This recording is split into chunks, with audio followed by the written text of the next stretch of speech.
ساری زندگی کی قضا نمازیں ادا کرنے کا 5 منٹ میں آسان سا طریقہ۔ اگر کسی کی بہت زیادہ نمازیں قضا ہو چکی ہوں اور اب وہ ان نمازوں کو پڑھنا چاہتا ہے تو اس کا انتہائی آسان طریقہ بتائیں گے، جو کہ ہمارے بڑے بڑے علماء اکرام نے۔ بسم اللہ الرحمن الرحیم۔ نماز ادا کرنے کی اہمیت و فضیلت کا اندازہ اس سے لگایا جا سکتا ہے کہ قرآن مجید میں تقریباً 700 مقامات پر نماز کا ذکر آیا ہے۔ درج ذیل حدیث مبارکہ میں نماز کی فضیلت بیان کی گئی ہے۔ بے شک جو لوگ ایمان لائے اور انہوں نے نیک اعمال کیے اور نماز قائم رکھی اور زکوٰۃ دیتے رہے، ان کے لیے ان کے رب کے پاس ان کا اجر اور ان پر آخرت میں نہ کوئی خوف ہوگا اور نہ وہ رنجیدہ ہوں گے۔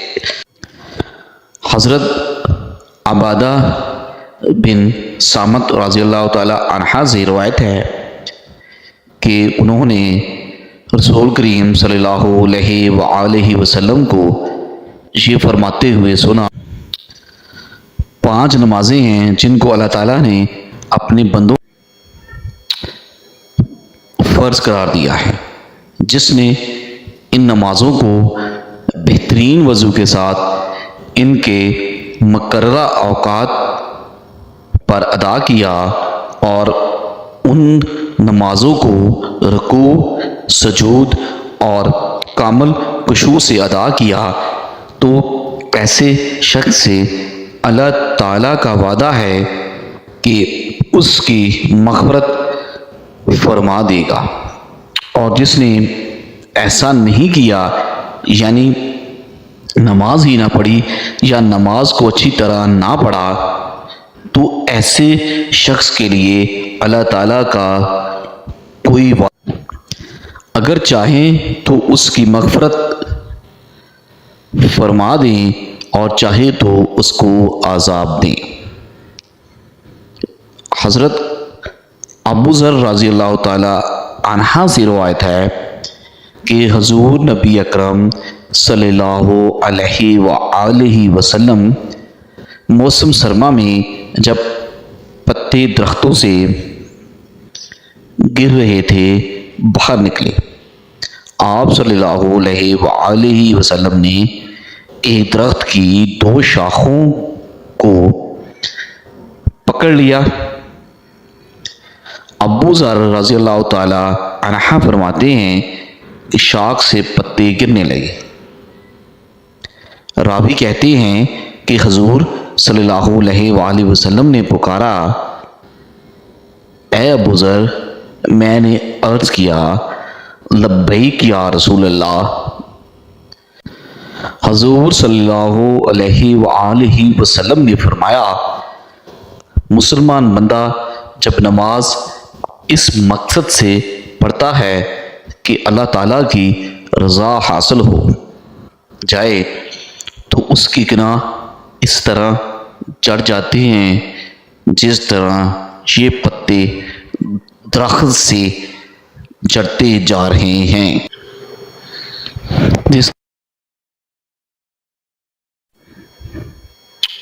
ناظرین، آج آپ کے سامنے نماز سے متعلق بہت اہم معلومات آپ کے سامنے پیش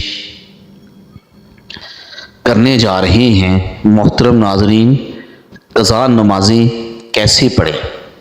اگر کسی کی بہت زیادہ نمازیں قضا ہو چکی ہوں تو اب وہ ان نمازوں کو پڑھنا چاہتا ہے تو ان نمازوں کے پڑھنے کا آسان طریقہ کیا ہے؟ اس مسئلے کو دھیان سے سننے کی ضرورت ہے۔ امید کرتے ہیں کہ یہ ویڈیو سن کر آپ کو بہت زیادہ فائدہ حاصل ہوگا۔ سب سے پہلے تو یہ جان لیجئے کہ جس نے کبھی بھی نماز نہ پڑھی ہو اب اسے توفیق نصیب ہو رہی ہے، اور اگر وہ ان قضا نمازوں کو پڑھنا چاہتا ہے تو جب سے وہ بالغ ہوا ہے اس وقت سے نماز کا حساب لگائے گا، اور جتنی نمازیں اس کی قضا ہیں اگر وہ ان تمام نمازوں کو ادا کرنا چاہتا ہے، لیکن اسے بالغ ہونے کی جو تاریخ یاد نہیں ہے، اسے معلوم نہیں ہے کہ کب وہ بالغ ہوا تھا، تو فقہ کرام فرماتے ہیں کہ احتیاط اسی میں ہے کہ اگر عورت ہے تو پھر 9 سال سے، اگر مرد ہے تو پھر 12 سال سے بلوغت کا حساب لگائے، اور پھر اسی حساب سے جتنے سالوں کی قضا نمازیں اس کے اوپر ہیں ان تمام نمازوں کو ادا کریں۔ اور دوسری بات یہ بھی یاد رکھنے کے قابل ہے کہ قضا نماز ہر روز کی 20 رکعتیں ہوتی ہیں، یعنی قضا نمازوں میں سنتوں اور نوافل کی قضا نہیں ہوتی، صرف فرض اور وتر ہی کی قضا کی جاتی ہے، یعنی فجر کے 2 فرض، ظہر کے 4 فرض، عصر کے 4 فرض، مغرب کے 3 فرض، اور عشاء کے 4 فرض اور 3 وتر، ان کی قضا کی جائے گی۔ اس کے علاوہ باقی جو سنتیں اور نوافل ہیں ان کی قضا نہیں کی جائے گی۔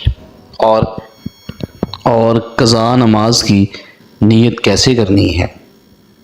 نیت کہتے ہیں دل کے پختہ ارادے کو، لیکن اگر زبان سے کہنا چاہیے تو پھر اس طرح سے بھی کہہ سکتے ہیں کہ میں نیت کرتی ہوں یا کرتا ہوں سب سے پہلے قضا ہونے والی فجر نماز کے واسطے اللہ تعالیٰ کے منہ میرا خانہ کعبہ کی طرف اللہ اکبر، اور ایسے ہی ظہر کا کہیں گے، سب سے پہلے قضا ہونے والی عصر نماز کی، سب سے پہلے قضا ہونے والی مغرب کی، اور سب سے پہلے قضا ہونے والی عشاء نماز کی، اور سب سے پہلے قضا ہونے والے وتروں کی، یعنی جب بھی نیت کریں گے اس وقت یہی کہیں گے کہ سب سے پہلے جو قضا ہونے والی جو نماز ہم ادا کر لیتے ہیں وہ ہمارے سر سے اٹھ جاتی ہے، وہ ہمارے سر سے، اس سے ہم بری ذمہ ہو جاتی ہیں۔ اس کے بعد جو قضا ہونے والی نماز ہوتی ہے وہی ہماری سب سے پہلی قضا ہونے والی ہوتی ہے، کیونکہ جو پہلی ہماری قضا نماز تھی وہ تو ہم ادا کر چکے ہیں، اس سے بری الذمہ ہو چکے ہیں۔ اس کے بعد والی پھر ہماری سب سے پہلی قضا نماز کہلاتی ہے۔ اس طریقے سے ہم قضا نماز ادا کریں گے۔ تیسری بات یہ کہ اگر کسی کی کثیر نمازیں قضا ہو چکی ہیں، اب اس بارے میں فقہ کرام بیان کرتے ہیں کہ بہتر تو یہی ہے کہ جس طرح نماز پڑھی جاتی ہے اسی طرح مکمل نماز پڑھیں، لیکن اگر کسی کی بہت زیادہ نمازیں قضا ہو چکی ہیں تو اس کے لیے تخفیف ہے۔ تخفیف کیا ہے؟ سب سے پہلے تخفیف تو یہ ہے کہ رکوع میں رکوع میں 3 مرتبہ تسبیح پڑھی جاتی ہے، سبحانہ ربی العظیم، تو 3 مرتبہ کی جگہ 1 مرتبہ پڑھیں، لیکن یہ بات ذہن میں رکھیں کہ جب وہ اچھے طریقے سے رکوع میں پہنچ جائے تو تب ایک مرتبہ تسبیح پڑھنا بھی کافی ہوگا، اور تسبیح مکمل ہو جانے کے بعد سمع اللہ لمن حمدہ کہہ کر کھڑا ہو جائے۔ اسی طرح سجدے میں جو تسبیح پڑھی جاتی ہے، سجدے میں بھی کم از کم 3 مرتبہ تسبیح پڑھی جاتی ہے، تو سجدے میں بھی 3 مرتبہ کی جگہ 1 مرتبہ تسبیح پڑھ لیں تو یہ سجدہ ہو جائے گا۔ مطلب یہ کہ ہر رکوع اور سجدے میں صرف 1 مرتبہ تسبیح پڑھ لیں تو کافی ہوگی۔ ایک تو تخفیف یہ ہوئی۔ دوسری تو تخفیف، جس طرح 4 رکعت فرض نماز پڑھ رہا ہے، یعنی ظہر کے ہیں، عصر کے ہیں، یا عشاء کے ہیں، یا مغرب کے 3 فرض ہیں، ان میں یہ ہے کہ تیسری اور چوتھی رکعت میں سورۃ فاتحہ پڑھی جاتی ہے، لیکن اگر کسی کی بہت زیادہ نمازیں قضا ہو چکی ہیں تو اس میں یہ تخفیف ہے کہ سورۃ فاتحہ کی جگہ 3 مرتبہ سبحان اللہ پڑھ لیں، یعنی سبحان اللہ سبحان اللہ سبحان اللہ یہ پڑھ کر رکوع میں چلے جائیں۔ دوسری تخفیف یہ ہوگی، تیسری تخفیف یہ ہے کہ قعدہ آخر میں، یعنی جب نماز ختم ہو جائے تو پڑھتے ہیں، التحیات مکمل کرنے کے بعد درود پاک پڑھا جاتا ہے، اور درود پاک کے بعد دعا پڑھی جاتی ہے۔ اس میں یہ ہے کہ التحیات پڑھنے کے بعد درود پڑھنے کی جگہ صرف اتنا پڑھ لیں، یعنی اتنا درود پاک کے کلمات پڑھیں، اللہم صلی علی محمد یہ تیسری تخفیف ہے۔ اس کے بعد پھر سلام پھیر لیں، یعنی مکمل درود پاک۔